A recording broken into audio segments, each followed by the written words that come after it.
Salut, c'est Joël, bienvenue dans cette deuxième vidéo sur le thème de la régularité, dans laquelle on va voir ensemble les deux erreurs qui sont le plus responsables chez les joueurs amateurs de l'irrégularité dans le contact de balle. En effet, vous avez été plus de 585 golfeurs, et je vous en remercie si vous en faites partie, à répondre aux deux questions de mon mini-sondage que je vous ai envoyé lundi par email. Eh bien, ce qui revenait assez souvent, et c'est ce qui a défini le thème du jour, c'est que vous vous plaigniez justement d'un contact de balle aléatoire, ou vous me demandiez comment arrêter de gratter, ou comment réussir à compresser vos balles avec un contact balle-terre. Alors en effet, ce sont de très bonnes questions, puisque la première chose à stabiliser au golf, c'est votre contact de balle. Puisque tant que vous n'avez pas un contact de balle régulier, eh bien, vous allez avoir des distances qui vont être irrégulières, puisque forcément, plus votre contact s'éloigne du sweet spot, donc du centre de gravité du club, là où la balle elle aura le plus d'effet trampoline, eh bien, plus vous allez perdre en distance. Mais pas seulement, vous allez aussi perdre en précision, puisque quand vous allez taper sur la pointe, la face va s'ouvrir, et quand vous allez taper sur le talon, la face va se fermer. Et je ne parle pas bien sûr de, pour moi, l'intérêt numéro 1 au golf, qui est le plaisir de la sensation qu'on a lorsqu'on centre une balle parfaitement. Et à l'inverse, lorsqu'on fait un gros top ou une énorme gratte, c'est hyper frustrant et hyper désagréable au niveau sensation. Personnellement, ce qui m'a rendu accro au golf, c'est justement tous ces coups où on ne sent pas la balle et quand elle part toute seule. Alors justement, quand ça n'arrive pas, ou quand vous n'arrivez pas à le reproduire, que se passe-t-il? Eh bien, il y a deux erreurs. Ces deux erreurs, on va voir en détail tout de suite comment réussir à les corriger. Alors voici les deux erreurs commises par 96% des golfeurs amateurs. La première faute consiste à avoir un point bas de l'arc de swing avant la balle. La cause, c'est souvent un poids qui reste trop en arrière. C'est-à-dire que le transfert de poids, la reprise d'appui, n'a pas été faite au bon moment. Les bras partent souvent beaucoup trop vite et le corps n'a pas le temps de se rééquilibrer ou en tout cas de venir se repositionner sur la jambe avant l'impact. Et du coup, eh bien, ce point bas se retrouve avant la balle. Conséquence, lorsqu'on a un point bas avant la balle, eh bien, on va toucher forcément le sol avant. Forcément, pas toujours, parce qu'en réalité, ça occasionne deux autres erreurs, mais qui sont aussi, on va dire, déclenchées par la deuxième erreur que je vais vous présenter juste avant. Donc, première erreur, une reprise d'appui insuffisante, et donc des bras qui sont trop actifs avec, eh bien, un corps qui reste trop en arrière de la balle et un point bas qui se retrouve avant la balle. Première faute. On va voir comment la corriger. Deuxième faute, ce sont en fait des bras, et notamment un bras droit qui se retend beaucoup trop vite. Le bras droit qui agit beaucoup trop tôt. Alors souvent on parle de désarmement des poignets, mais je vous dis, pour avoir donné plus de 55 000 leçons, ce ne sont pas les poignets qui partent et qui démarrent, qui se désarment, c'est plutôt le coude qui se déplie trop tôt, soit comme ceci, soit carrément même par-dessus. Et souvent d'ailleurs les joueurs pensent faire un coup d'épaule, alors qu'en réalité c'est plutôt un coup de bras qu'ils sont en train de faire, qui crée en fait des poules, donc des balles directement à gauche ou des slices. D'accord ? Donc ça c'est la deuxième faute. Qu'est-ce que ça a comme conséquence ? Eh bien, en poussant avec votre bras droit, vous réalignez votre bras gauche et votre club, ce qu'on appelle la ligne d'extension. Vous la réalignez avant l'impact. Et plus vous la réalignez avant l'impact, plus vous allez avoir d'irrégularité et une mauvaise qualité de contact de balle. Que font les pros? Voilà, donc ça, ce sont les deux erreurs. Vous avez bien compris, je récapitule. Première erreur, le poids reste en arrière. Deuxième erreur, c'est le bras droit qui donne toute la puissance, qui se tend trop tôt. Du coup, on atteint la ligne d'extension avant l'impact et au lieu d'avoir ce que les Américains appellent un lag impact, un impact tiré, on pourrait appeler ça en français, eh bien on va avoir un flip impact, c'est-à-dire un impact poussé, c'est-à-dire qu'au moment où on frappe, la tête de club passe devant les mains et on se retrouve dans cette position en arrière. Donc comme je vous disais, que font les pros? Ils font deux choses. Il n'y a que deux choses pour corriger ces deux erreurs à faire. La première chose à faire, c'est au début de votre descente, la première chose à faire, c'est venir ici amener le poids en avant de la balle. Okay ? Je dis bien le poids, pas la tête. Il faut que la tête, elle, reste là où elle est, mais le poids, lui, vient se placer en avant de la balle. Du coup, à partir de là, vous allez automatiquement, vous voyez, frapper après la balle. Donc faire justement un impact balle-terre. Donc ça vient, vous voyez, de la qualité de la reprise d'appui. Je vais vous donner un petit drill juste après pour corriger simultanément les deux. C'est surtout un drill visuel, vous allez voir, c'est vraiment flagrant, puisqu'il va vraiment vous faire prendre conscience de là où vous devez vous appuyer et surtout de la deuxième erreur. Que font les pros? Eh bien, ils vont, et c'est là où c'est vraiment toute la différence entre les meilleurs frappeurs de balles et ceux qui n'arrivent pas à contacter leur balle correctement, c'est qu'ils vont retendre ici, ils vont se retrouver dans le prolongement du bras gauche avec leur manche largement après l'impact. Pendant que les amateurs, eux, se retrouvent dans le prolongement du bras largement avant l'impact, eh bien les pros, eux, se retrouvent avec un bras gauche et un club dans le prolongement après la frappe. Ce qui veut dire que là, on obtient avec ce mécanisme, on obtient eh bien, une face complètement stable. Je me mets de profil pour que vous le voyez bien.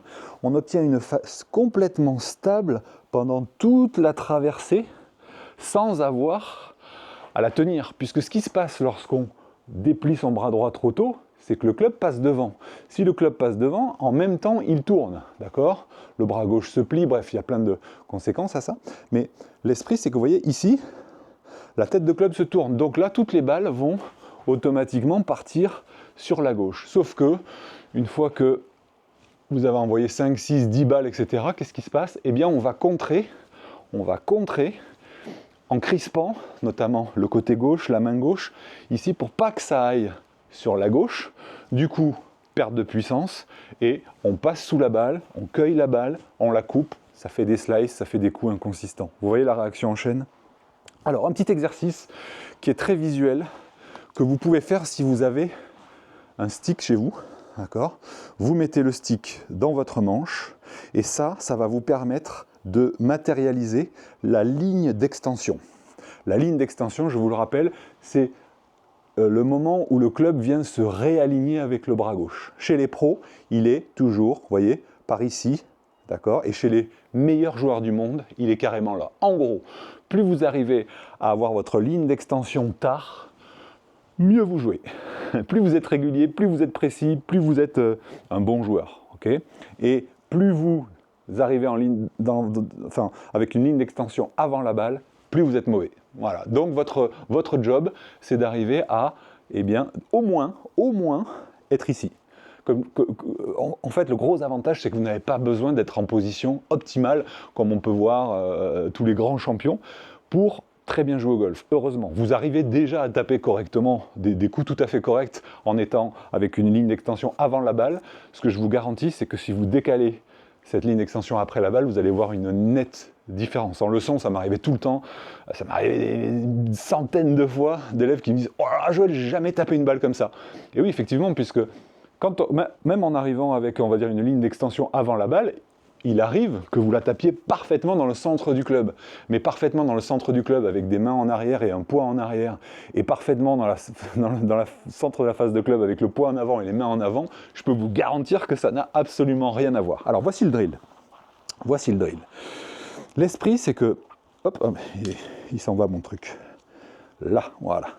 Donc l'esprit, c'est que voilà, vous allez faire une demi-montée, ça ne sert à rien d'aller plus haut que ça, puisque ce qui nous intéresse, c'est la zone d'impact, vous avez compris.